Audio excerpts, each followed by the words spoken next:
சர்க்கரை வியாதிக்காரர்கள் காலையில் சாப்பிட வேண்டிய ஒரு நல்ல காலை உணவு சொல்கிறேன். ட்ரையல் பாருங்க. பிடிச்சிருக்கா?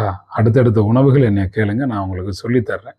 நான் காப்பாற்றி கொடுக்குறேன். சர்க்கரை வியாதியை குணப்படுத்தி தர்றதுக்கான எல்லா யோசனையும் சொல்லித்தரேன். அதிக புரோட்டீன் இருக்கக்கூடிய ஒரு அற்புத உணவு கொண்டக்கடலை, வெள்ளை மூக்கு கடலை வாங்கிக்கோங்க. நல்லா உப்பு போட்டு வேக வச்சு அது தாளித்து நீங்கள் எடுத்துக்கலாம். இல்லை அப்படியே வேக வச்சதை தண்ணி வடிகட்டி எடுத்துட்டு தக்காளி எடுத்து கொஞ்சம் சின்ன சின்னதாக பொடியாக வெட்டிக்கோங்க. வெங்காயம் கொஞ்சம் பொடி பொடியாக வெட்டிக்கோங்க. மிளகு பொடி கொஞ்சம் தூவணும். ஒரு வெள்ளரிக்காய் பிஞ்சு வெள்ளரிக்காயை வாங்கி அதையும் பொடி பொடியாக நறுக்கி இப்போ கொண்டக்கடலையோட வெள்ளரிக்காய், தக்காளி, வெங்காயம், மிளகுத்தூள் எல்லாம் சேர்த்து ஒரு கிளறுங்க. கொஞ்சம் லெமன் புளிஞ்சு விட்டு அதையும் கிளறிக்கோங்க. சாப்பிட்டு பாருங்க. அவ்வளோ அருமையாக இருக்கும். காலை உணவு ஒரே ஒரு நாளைக்கு ஒரு நேரம் ட்ரையல் பாருங்களேன், உங்களுக்கு பிடிச்சி போகும். இது மாதிரி ஏகப்பட்ட உணவுகள் இருக்குது. 48 நாளைக்கு நான் உணவு தர்றேன். ஒரு நாள் வந்தது இன்னொரு நாள் வராது. அப்படி சாப்பிடுங்க, குணமாயிரும்.